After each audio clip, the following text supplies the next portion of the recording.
Përshëndetje, nëse baba ka qenë i keq me nanën në të gjitha aspektet, a duhet me e respektu? Përshëndetje, duhet me respektu. S'pa ka atë respektin që e ke farz, se ki respekt që është farz, ki respekt që është sunet. Pastaj, a dën ti me zamër ajo, apo sa do me zamër ajo mesele tjetër.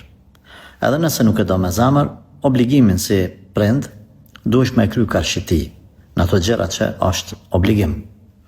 A ka respektu apo jo nanën, ty nuk takon ajo çështje që ti mos me respektu. Ai do t'jep llogari para Allahu xhaleshanuhu për gruën e vet. Edhe nuk duhesh me urrejt qatë shumë edhe me thonë se si ka respektu nanën.